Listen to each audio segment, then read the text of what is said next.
they shed the blood of innocent women and children under the false pretense of sectarianism, then those who have ties with those lands need to stand up and make their stance crystal clear.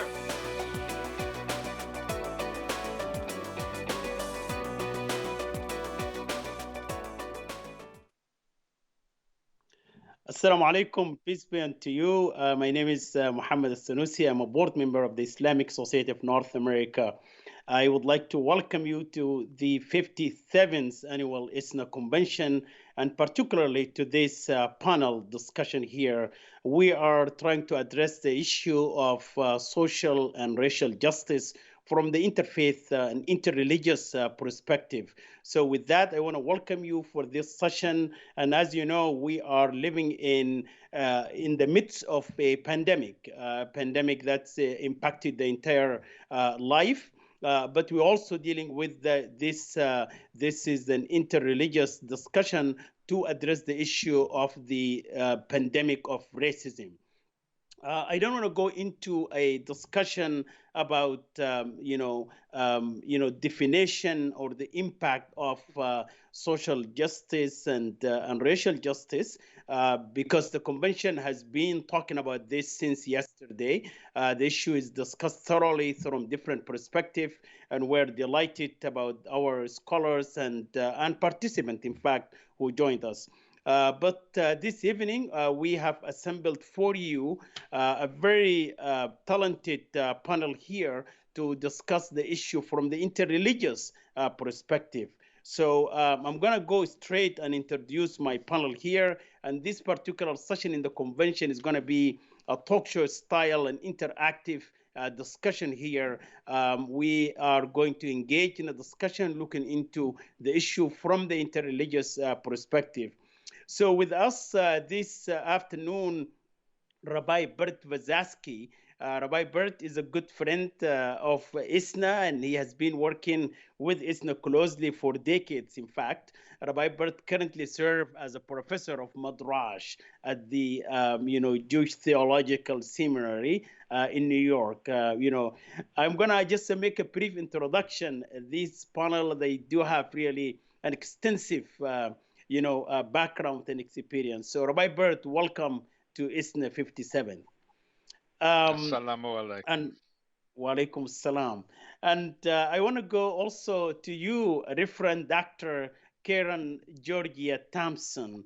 Dr. Thompson is known nationally as a speaker, as well as currently serving as the Minister for Ecumenical and Interreligious Relations for the National Ministries of the United Church of Christ. And she is known in her advocacy towards social justice. Welcome, Reverend Dr. Karen. And then I want to introduce here also our own Dr. Rahim Abdullah. Dr. Rahima is known to all of you in the Muslim communities and in the interreligious communities in the country as well. She is currently served in the executive office of the president in the White House Office of the Administration. And in that role, Dr. Rahima provides expert legal advice to the executive office. And also, she is a board member of Karama. Welcome, Sister Rahima. And also, we are really delighted to have you, Professor Simran Singh. Professor Simran also is known nationally as a writer, as well also he speaks in a number of forums as well. And he's currently as a professor in Chicago Seminary, currently based in the Union Seminary in Chicago, as well as he's one of the top leaders of the Sikh Coalition here in the United States. So we're so delighted to have this interreligious panel with us this afternoon to address this issue. As you know, ISNA is always and has been working very closely with the interreligious communities. ISNA Office for Interreligious and Government Relations in Washington was established over decades ago and working closely to basically build these bridges of understanding and partnership and collaboration. And, Rabbi Bert, as you know, that you were the founding member of Shoulder to Shoulder as a coalition that built by ISNA, and it is considered today is the largest coalition to address issues of anti-Muslim sentiment in the United States here and build those bridges. Usually my good friend Rabbi David Saperstein would say that the Shoulder to Shoulder coalition represent about 250 million Americans in the United States. But really, tonight, we wanted to address this issue, and I said that we're going to have an interactive session. There is no specific, kind of presentation, but I'm going to begin by asking questions, and this is interactive. So please feel free to jump in if you feel there is something that you need to add.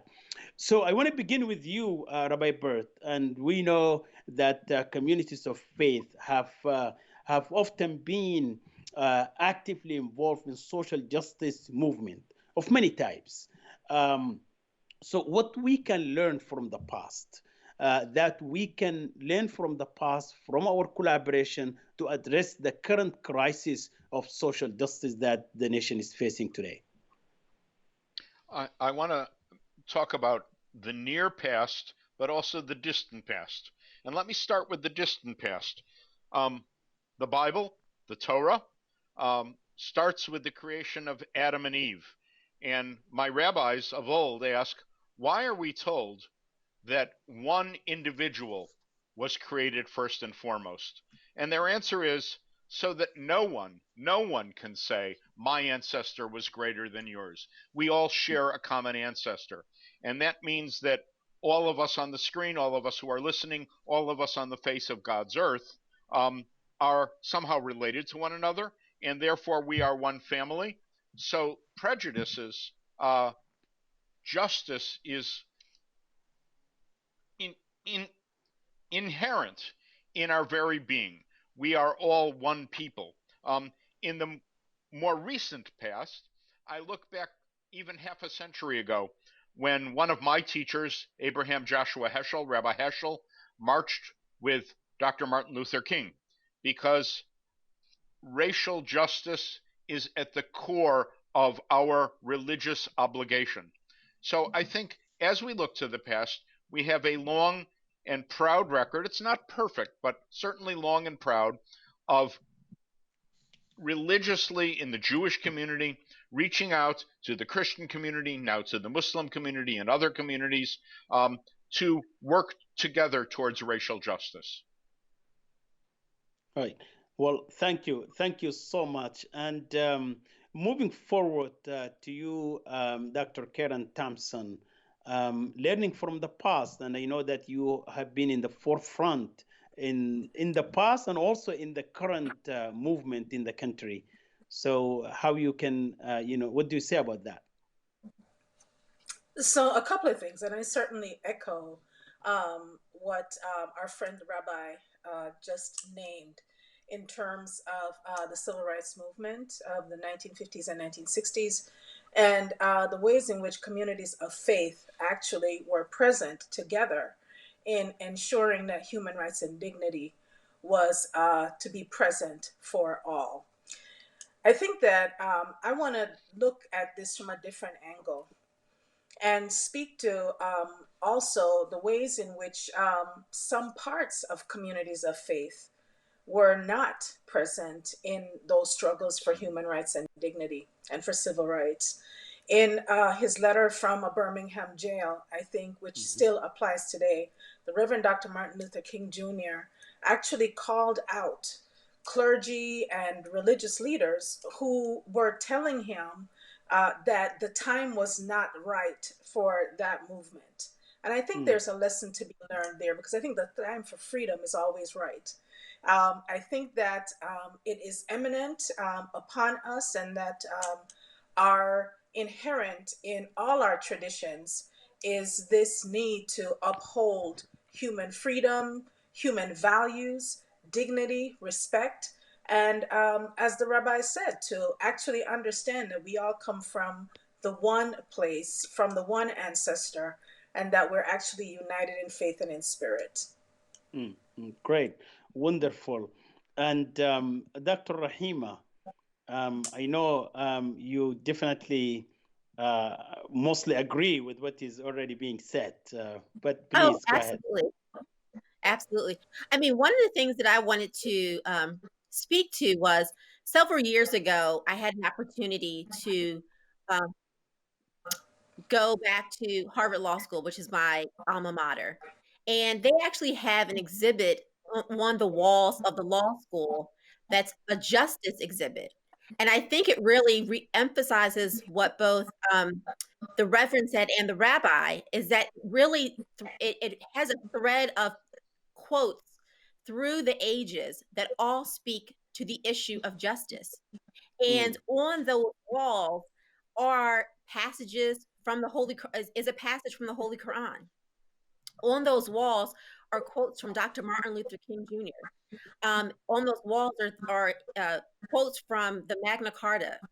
And the dean at the time of the law school, she had a presentation, and one of the things that the dean said, her name was Dean Martha Minow, she said the words on the walls affirm the power and irrepressibility of the idea of justice, and they give testimony to the endurance of humanity's yearning for fairness and dignity through law.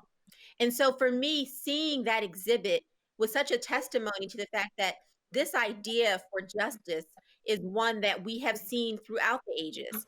And the passage from the Holy Quran is from the chapter entitled The Women, Surah An-Nisa. And it says, "O you who believe, stand out firmly for justice as witnesses to God, even as against yourselves." And so for me, I think it was very important to kind of see that thread of justice that has been present throughout time. Yeah, thank you so much for this, historical context from our own scripture here. I want to go to you, Professor Simran, and I know also Sikhism contributed quite a bit in this issue of justice. So, could you please enlighten us on that? Sure. Yeah, I appreciate the question, and for my own tradition, today we are commemorating 25 years since one of our leading human rights activists, Jaswant Singh, was abducted and disappeared by the Punjab police, and he was abducted and killed for uncovering mass cremation grounds of innocent Sikhs and exposing the Indian state's complicity. And I've been thinking about that a lot today and this past week. And as I'm thinking about it, the real reminder for me is that justice work takes sacrifice, right? And in Jaswant Singh Khalada's case, it was the ultimate sacrifice. But if we look at the people we admire who have been doing this work historically and presently, they take risks and they make sacrifices. And that's true we've been talking about Dr. King. That's true for Malcolm X. That's true for Muhammad Ali. I mean, you just go down the list of who you admire, and that's one common thread of what they have in common in their justice work. And so, to me, it's also what feels so exciting about this moment. I think for the past 10, 15 years, everybody's been talking about justice and not really putting those words into action. And now we're seeing people taking real risks. All of my friends here in New York City, everyone I know has been showing up at protests knowing that they could get infected with COVID, knowing that the police might and has been getting violent. And so to do that knowingly and to take that risk and to be willing to make that sacrifice, that's something we've seen in the past, and that's what we need in order to make change. Yeah, thank you, Professor Simran, for this. But really, this is bring me to an important point here, and that's really basically the focus of our discussion this afternoon. How we can do this together as an interreligious communities. You mentioned from your own traditions and how this rooted in the tradition, but there is a need, and that brings me to this whole of society approach that I am calling it. How we can do that together. So maybe if you want to continue, Professor Simran, yes, you do that. You're addressing even recent events as of last week But this is a kind of issue that we have to do them together as an interreligious communities. Yeah, absolutely. And I think that togetherness has to go beyond faith as well, right? But if we're speaking from a faith perspective, I think the real grounding of it has to be in an idea of connectedness and compassion, right? So if we're coming to this work and acting out of anger, if we're coming to this work and thinking we're better than those we're trying to serve, or that our experiences have nothing to do with the experiences of everyone. I mean, that's not what our faiths teach us, whether it's Sikhism or Judaism or Islam, right? Like, we all know that we have this connectedness and that it's rooted in this idea of love. And so, if you are driven by love and moved by love into the justice work, then naturally you will be connecting with people of all backgrounds and trying to serve their needs and to address their suffering. I think that, to me, at least within the Sikh tradition, has been the core impulse for what in our tradition we call it seva, right? Activism is not just about what you do, it's about what's in your heart when you do it. And if you really feel connected to the people around you, if you really feel driven by love, then very organically, very naturally, that will come out as a form of togetherness, as opposed to we are one people and you are somebody else. Right, great. That's really wonderful. Rabbi Bert, I'm pretty sure you also agree on this. How we can take this, our own virtues and values, to activism. Yes. First of all, I try to always agree with my friend Simran, because he is young but full of wisdom. But I want to say, and I want to say this particularly in this context of the ISNA Convention, that there is no better exemplar of interfaith work towards justice than our moderator, Mohammed Al-Sanusi. I first met Mohammed when he was the Interfaith Outreach Coordinator for ISNA. Now he does the network out of the Finn Church, of all places. I have traveled with him to Marrakesh, to Abu Dhabi, literally around the world, seeking justice, racial justice, and interreligious accord. So when Mohammed gathers us as a good for instance with Shoulder to Shoulder, which is an anti-Islamophobia organization, we come together, all different religions, full with the knowledge that if we protect Islam, we are also protecting ourselves. And that if we reach out and make sure under the law and under religious teaching that Islam is protected, it's also self-serving. It's, yes, the right thing to do, unquestionably. And unquestionably, it's commanded upon us as Jews. We're commanded to love our neighbor as ourselves. But it also serves us well because we care for one another, which is why I can say every time I greet Muhammad, he is my brother. Well, thank you, Brother Bert. I appreciate that, and we always really value your involvement in our interreligious activities and programs. Dr. Thompson, you do this day in and day out. I know that. And you do it within the church. You do it within the wider Christian communities. And also you do it with the interreligious and multi-faith communities as well. So how is that significant? How we can even build more on this one so that we can tackle this, lack of racial and social justice? So I think it is important, everything that's been said so far, particularly as pertains to this issue of unity. The issues around social justice are cross-cutting and tend to disproportionately, of course, affect what are already marginalized communities and minoritized communities. And that's here in the United States and globally. That if you think about all the things that become forms of discrimination, whether xenophobia, Islamophobia, anti-Semitism, racism, you could keep going down the list, casteism, sexism, all of this, right? There's an element of otherizing. And it seems to me that particularly what the professor said about our work that has to be rooted in love is incredibly important.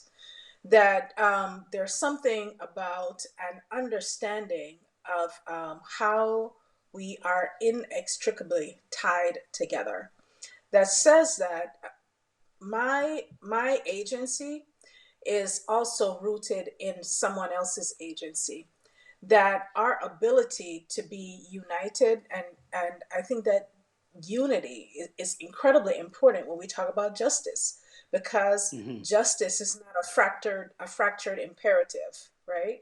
So Right. when I come to this movement, I come as my whole self, and in that I am a Black female immigrant to the United States. And on all of those levels, there I'm somehow represented in a marginalized group, which means it's important for me to build relationships across lines that would historically divide us, so that we can have common cause and common effort in achieving justice for all. Right. Well, thank you Amen. so much. And yeah, I mean, to that, Rahima, you also have been involved really in the interreligious aspect of this. And I know that through your role when you were Karama Chair and now board member, as well as your role with MJAC as well, the Muslim Jewish Council, another forum that you have been calling for this togetherness and interreligious collaboration. And how is that significant to you, and how is that going to advance the cause that we're handling today? I think it's significant because just like, this time is somewhat of a reminder of where we were. And over time, I've learned more about what we've commonly heard of as the civil rights movement, which at the time was really the freedom movement, right? They were speaking in language of freedom for all people. And I think we're at a moment now where people can understand that we are talking about a humanity movement.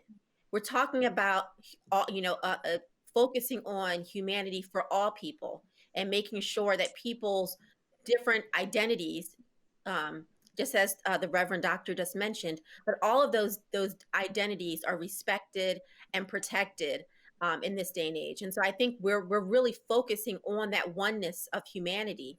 And I think that is what is so important. I'll share a small story. Before my current position, I worked in the Department of Justice Civil Rights Division. And at the time, I really tried to focus on issues related to religious accommodation. And sometimes people would say, well, why are you all focused on those issues? And I wanted to stress to people that this was important for the Department of Justice Civil Rights Division, because it was focusing on ensuring that all people of all different faiths were afforded the laws and the rights and protections that were embodied within the law. And so I took on cases that involved accommodations related to Sikh individuals who wanted to wear their articles of faith or wear their head covering, but which also had an effect on Muslim women, which also sometimes had an effect on Jewish men who maybe needed to shave. And so I had cases that involved, a Muslim man who was required to shave, but which that decision would also have favorably affected Jewish men who also did not shave for religious reasons. And so it was so important. And I think it's important for everyone to understand that you're not just really working for your own community, you're working for the advancement of all these different communities, because we are the human race, and we're all focused on ensuring that humanity is protected. Great. I remember that quite well, Rahima, your time at the Justice Department, and really your dedication and to advance, our federal laws, whether it is, RFRA or others that really, guarantee religious freedom. Thank you for that. I want to move quickly to something that really I see as important, as it is really mentioned in this topic, which is the role of youth. And I say this and want to go to you, Dr. Karen, because I want to take this to the civil rights movements back then in the 1960s. And I say this because, as you know, we lost one of the civil rights heroes just last month, Congressman John Lewis. John Lewis, when he was marching with Martin Luther King, he was in his 20s, and so he was youth. And today also we see across the nation, people are marching are youth in this era right now. So youth basically played a major role then and now. So how we can further as an interreligious community is really to give this leadership to youth so that so we can maybe address this issue of the whole of society approach. Yeah, I clearly think that then as now, our youth have a sense of vision about what freedoms look like. And I pluralize freedom. Mm. King was also in his 20s at the start of, when the civil rights movement became active. Mm-hmm. And there are a host of others who took the risk sitting in at lunch counters, um, risking getting bit by dogs, fire hoses. We have these pictures immortalized of young people in the streets. It seems to me that there's a prophetic voice that comes from our youth that is often dismissed. And I wonder at how we invite those conversations, not as an afterthought, but as a part of our present engagement and present moment. So ageism is very real. And I think it's something that should be addressed in that list of isms that I talked about before. Right. So if we were to hear from our youth here in the United States and globally, what is their vision for the future of the world? I think it would make a difference. Many of them are coming of age in a world 60 years beyond the civil rights movement, as we named it, right? 60 years later, and they're saying, why do these disparities exist? Why are there different forms of lynching that we're now seeing as the militarization of our cities, and extrajudicial killings in our streets, a militarized community? They're asking those questions, and what they're saying is that it is no longer enough to wait, that there's a general impatience that has run from generation to generation, and that's often captured in our youth who watch their parents suffer, who listen to the history of the struggle of prior generations and take up the mantle, pick up the baton and say, it is time for us. And in this present moment, it is going to be imperative on our interfaith response to actually find ways to gather our youth, not just for conversation, but to invite advocacy and action that goes beyond the protests that we're seeing, um, but actually engages in litigation and moving things forward in a way that perhaps will guarantee that 50 years from now, which will be perhaps beyond my time, but that 50 years from now, another generation will not be marching in the streets crying out because they've been violated in terms of their human rights and dignity. And human rights transcend civil rights. And so it is imperative that we give space and voice to our young people in this moment, not just as a gratuitous, handout, but as a way of saying, what is it? How is it that we can ensure a different world for those who are coming? Thank you so much, Rabbi Bert. Yes, I want to agree heartily.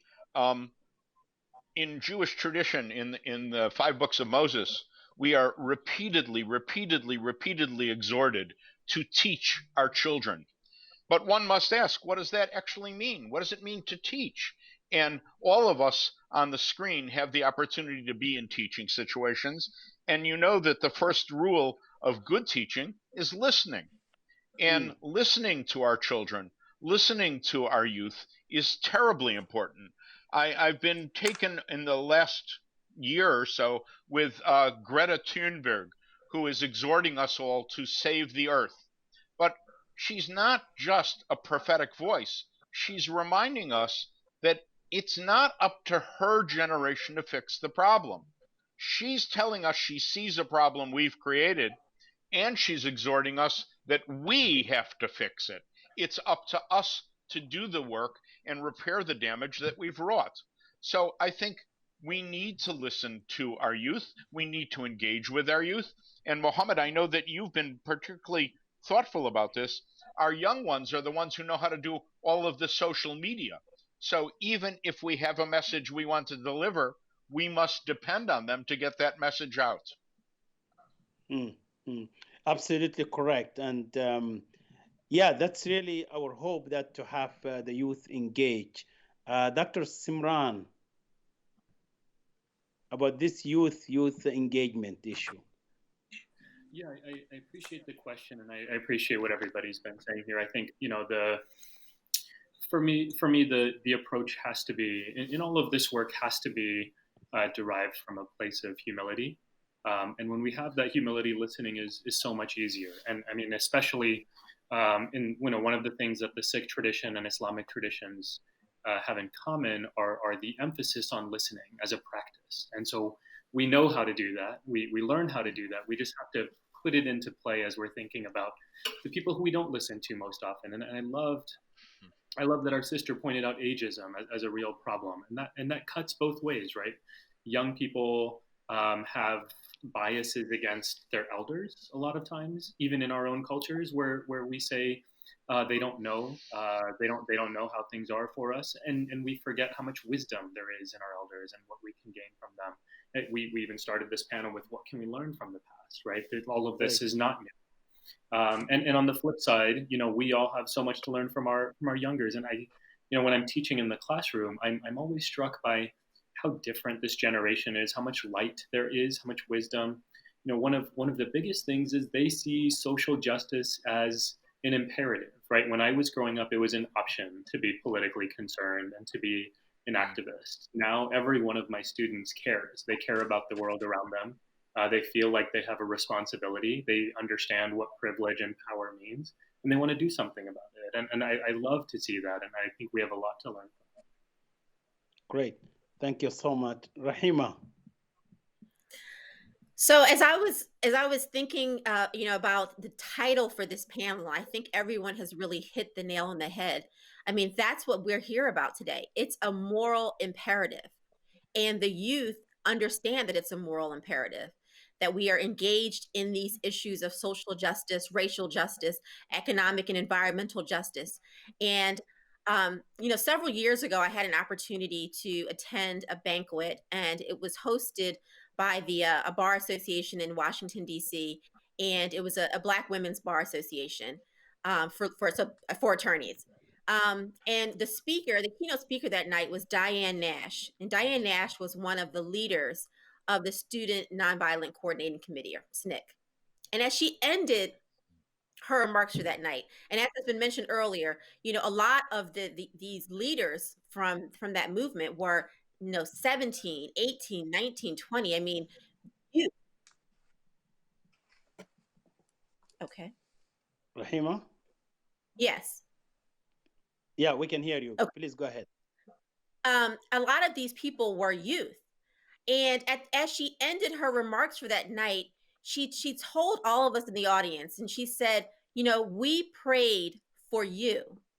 We prayed that the work that we did would allow you to be born into a more just society. And now it's your turn to do the same. It's time to step up.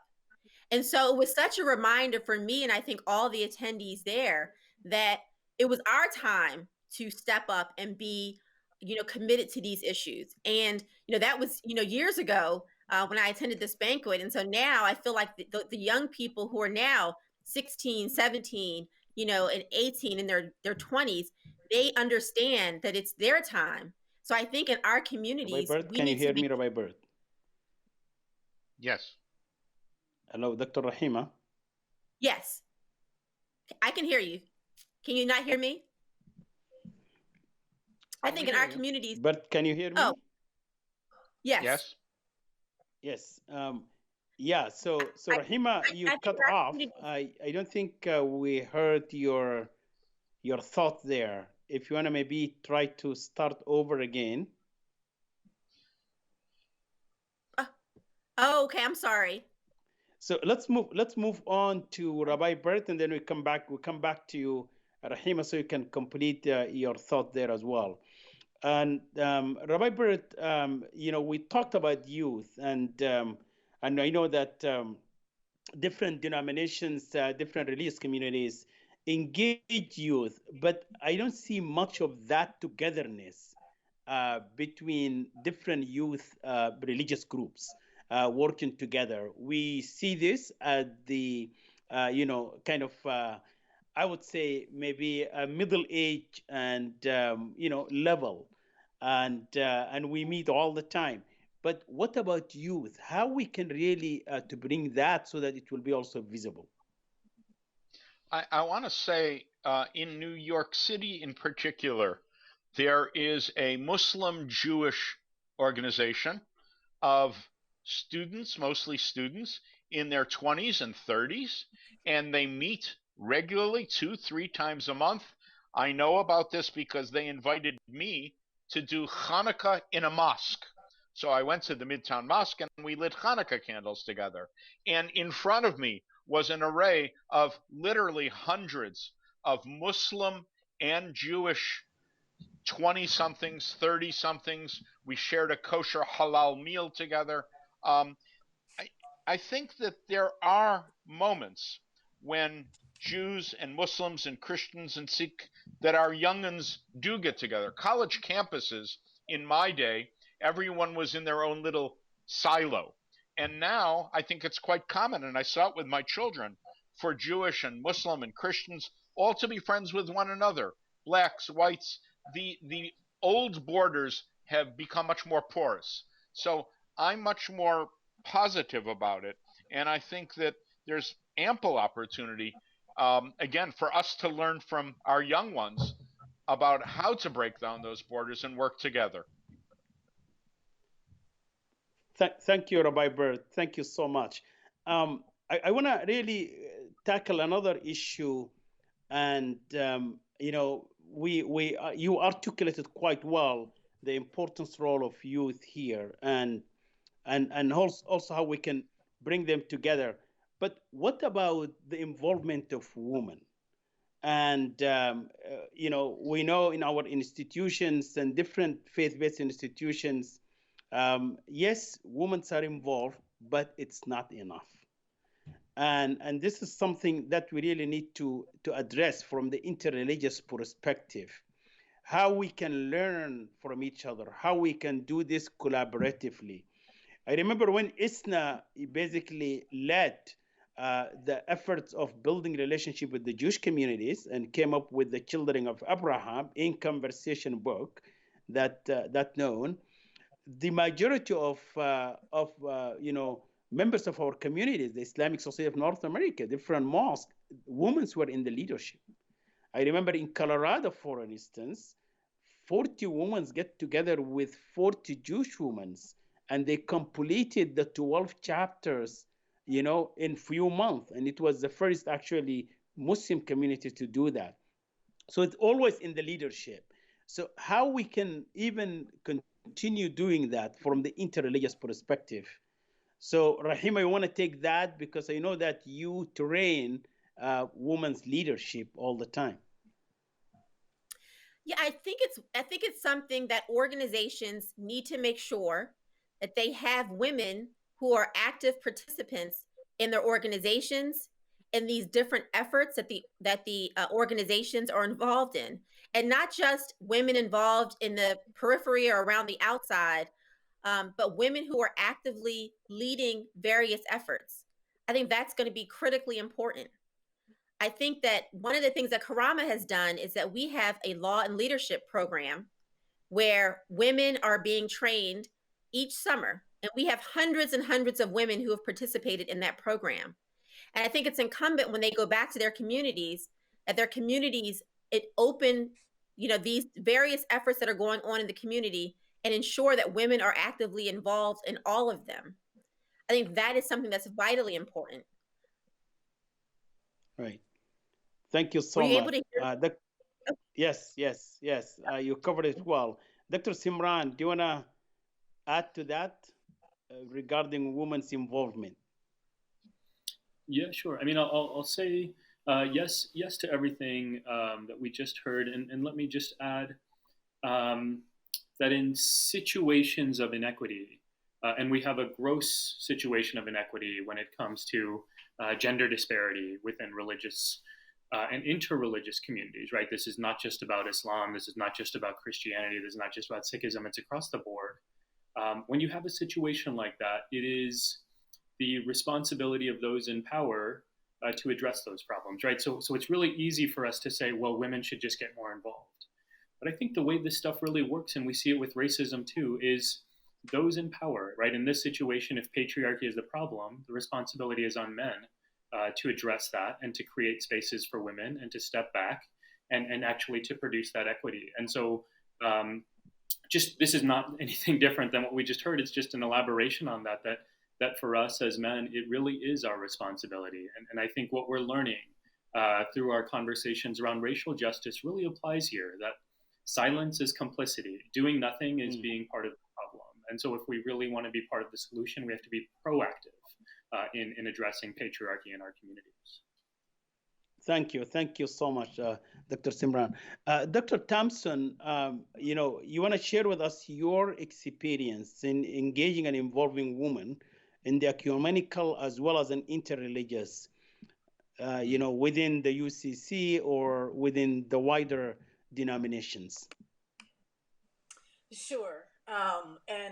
At this point, I should probably correct you and let you know that I'm no longer the ecumenical officer for the United Church of Christ. Mm-hmm. I am actually one of the elected officers of the church, one of 3 elected officers as of August of last year, but I still carry some responsibilities for ecumenical and interfaith in that larger portfolio. As an elected officer of the church, it is important for us to think about the ways in which we apply equity, not just in terms of representation, but in shared leadership and in positions of power. So positional power becomes important. We women make up the majority of our populations globally, and yet we are incredibly underrepresented in positions of leadership.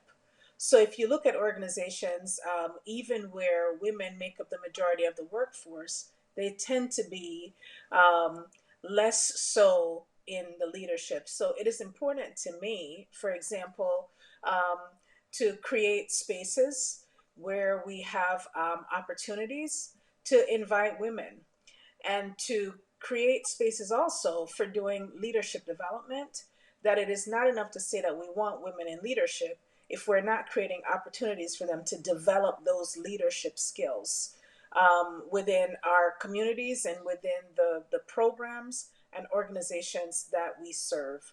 So for me, that means exercising some intention, not just around what I desire for myself, but also being able to recognize in women that I meet their potential to serve. And I think also about the younger, our much younger people, and the ways in which sometimes they're disenfranchised. And I would point again to, ageism and sexism. So we have to be willing to counteract those. So it can't be they're too young to serve, or we have not historically had women in those roles and so they cannot serve. It's actually transcending some of these boxes, borders, and boundaries that have been put in place because of our own human fragility and our own the ways in which we seek to perpetuate power in dominant cultures. Great. I want to jump Thank in you. on that because Please, yeah. I want to jump in and I want to challenge Simran a little bit too, because I don't think women can wait for the patriarchy to invite them, although it is incumbent upon the patriarchy to reach out. But women also have to step forward. And that's where I think both Karen and Rahima are on the right track. You have to raise up a generation of women, and these are the youth who will be willing to step forward, to lean in, if you will, and say, we will lead. We will show the way for the next generation. And when you have women who are stepping forward like that, then you will have a much better chance of addressing the inequities in the patriarchy and maybe even having an egalitarian society, which is, I think, ideally what we would like. Great. Thank you so much, Rabbi Brett. That's a great contribution. We do have 10 minutes to conclude, and I want to come back to this notion of a whole of society approach to address social and racial justice issues.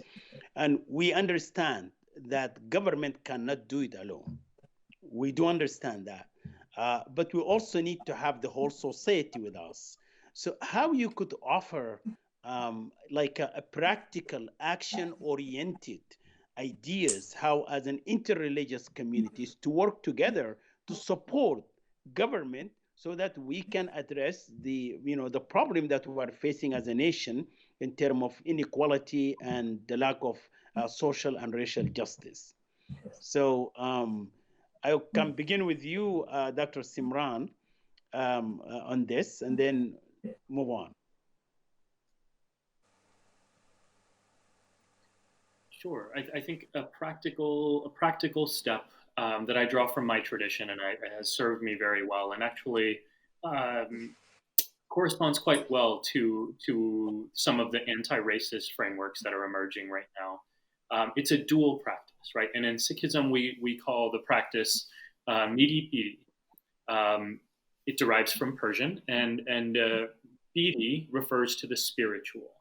That to be a truly devout person, one has to go within and excavate, right? And really work on oneself internally.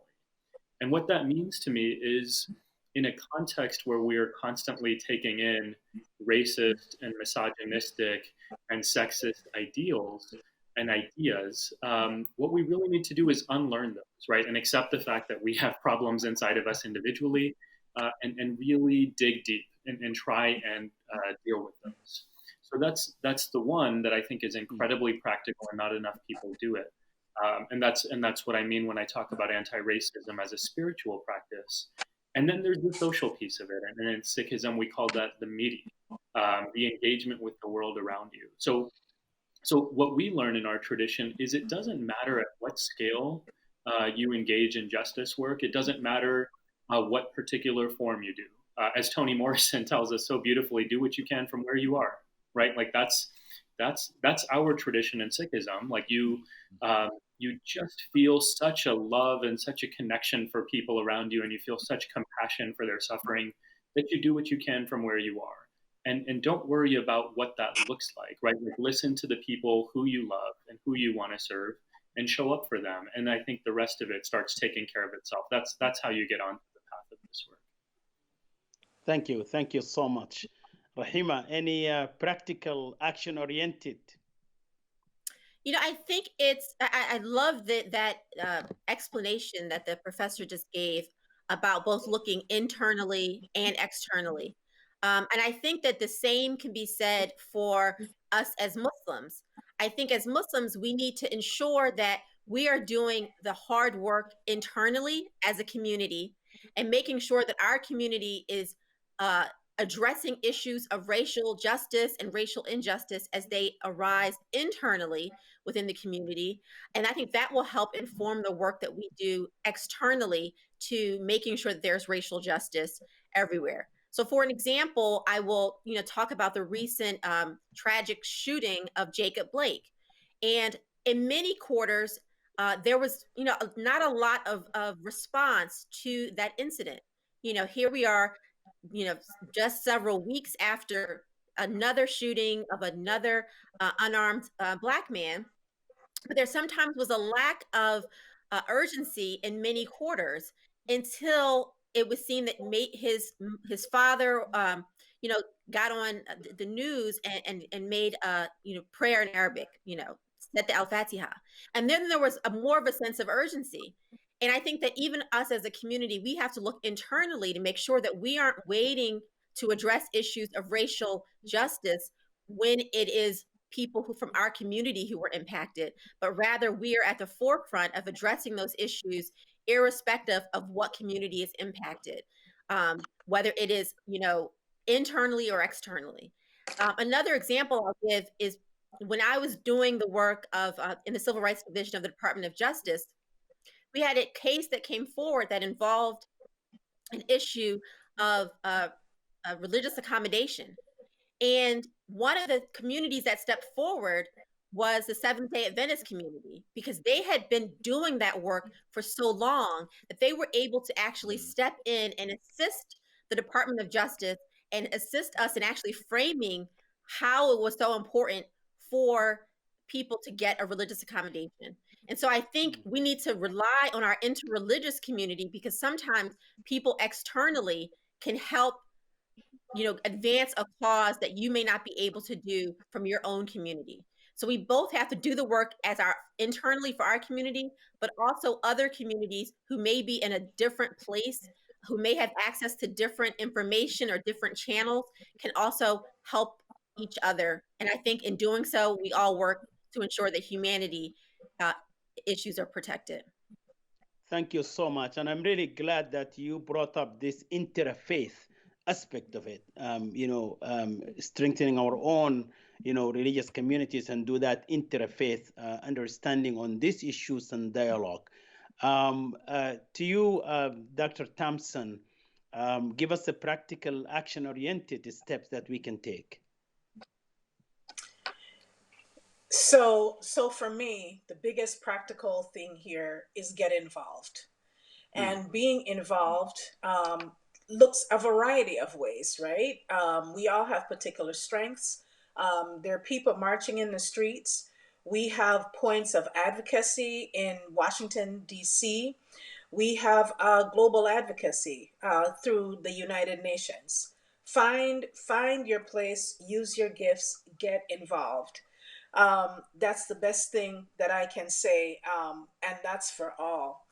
I want to point to a quote from Abraham Lincoln, who said, "With malice toward none, with charity for all, let us strive on to finish the work we are in, to do all which may achieve and cherish a just and lasting peace among ourselves and with all nations." And I believe that call for justice coming out of the Civil War in these United States, which was a war that was actually hinged on the injustice of racism and the commodification of Black lives, that people were willing, again, to take the risk. If we say that we want change, then we have to be willing to be that change that we desire to see. It is not my neighbor. It is not for the next generation to come. It is for me to figure out what I'm being called to do, how Spirit is leading me to be involved in this moment. And if we all play our part, then what that says is that the totality of who we are, the experiences that we bring, the skill sets that we have, it's the totality of that will actually begin to move the needle for us to see the change that we desire for the world. Thank you. Thank you so much. And that's a comprehensive approach that we are really looking forward to achieve. Rabbi Barrett, in conclusion, practical steps. When Rabbi Abraham Joshua Heschel went and marched with the Reverend Dr. Martin Luther King, some people at my seminary asked Heschel, "Well, what did you do about praying?" And Heschel remarked, "I prayed with my feet." And I think that's what we're called on to do now. We're called on to pray with our feet. That means going to other communities, even virtually, like we're doing today, to exhort them to action. It means going to protests and making sure that they remain peaceful. Praying with your feet means going to vote. Those are the things we can do, and those are the things we must do to assure the moral imperative. Thank you so much. Our time is up right now, but really I want to thank you so much for this engaging discussion, and thank you for your participation in the ISNA 57th Annual Convention and these issues of, moral injustices and all of that, and from the interreligious perspective that you provided. Thank you so much. Thank you to you, Reverend Karen, Dr. Thompson. Thank you to Dr. Simran, and thank you to you, Dr. Rahima, and to my good friend, Rabbi Bert Vazaski.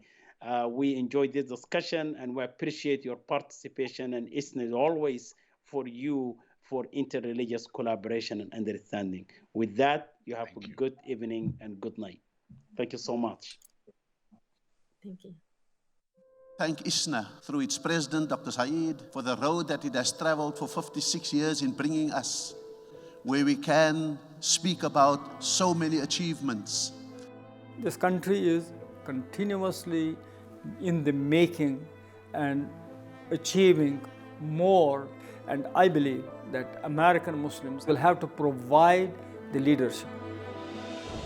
During these troubling times, our community is facing challenges never seen before. ISNA has been there for you and your families for decades. In this crisis, we are providing virtual programming for you. In the beginning of March, at the outset of this current pandemic, ISNA took the initiative and created the National Muslim COVID-19 Task Force. In the beginning, we had just 2 organizations that came along, but very quickly this became a very broad coalition of more than 45 national organizations. Because of COVID-19 and people being held up in their homes, we realized that we quickly have to go to online and virtual programming, and so we immediately instituted the Friday reflections, where we try to provide a spiritual uplifting during Friday time for people because they no longer can go to Jummah. In Ramadan, we offered Ramadan programming and spiritual talks. When Eid came, we wanted to make sure that our community feels the spirit of Eid, so we did an Eid celebration that included entertainment, some speeches, other things to lift their spirit.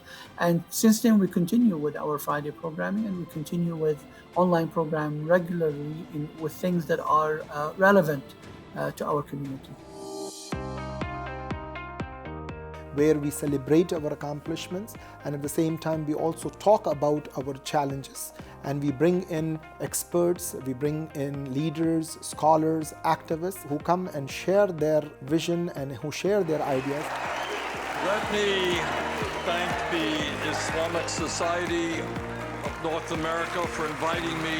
We must speak out at hate crimes and violence targeted at the Muslim community and call it what it is: domestic terrorism.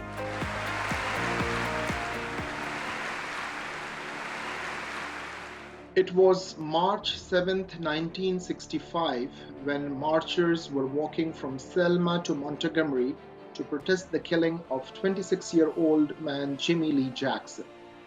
In 2020, we are mourning the death of George Floyd. Racism, unfortunately, has become institutionalized in America. Our African American brothers and sisters are in the forefront, combating and confronting this challenge. We want to get this message across that if you want others to stand up for you, then you have to stand up first on their behalf, based on your faith and tradition and religious values and convictions, and speak up and oppose racism. Based on these important and critical values, we have come up with this year's theme. ISNA has prioritized masjid development. Masjids are essential, vital for the future of Islam in America. We continue to work with Islamic schools, provide them much needed professional development and much needed support in their quest to educate our children and our future. This year, with the onset of COVID, the Education Forum was postponed. But alhamdulillah, ISNA rose to the occasion and offered an online event featuring teachers and administrators from throughout the country offering guidance and wisdom to all other schools. Alhamdulillah, because it was online, many more people were able to attend than normal. Minna is about every single Muslim youth of North America. Where else can you go to a camp and meet youth from all across the country, form powerful friendships and build your faith with them? Please support ISNA so that we can all meet these challenges together. Islamic Society of North America is continuously providing its services through its virtual platform. Please give your generous tax-deductible contributions to ISNA. Allah subhanahu wa ta'ala reminds us 150 times to spend in His path. Your financial help and assistance will definitely strengthen the hands of ISNA, and ISNA will be able to continue to provide the important basket of services. So please go online at isna.net and give your generous contributions to ISNA.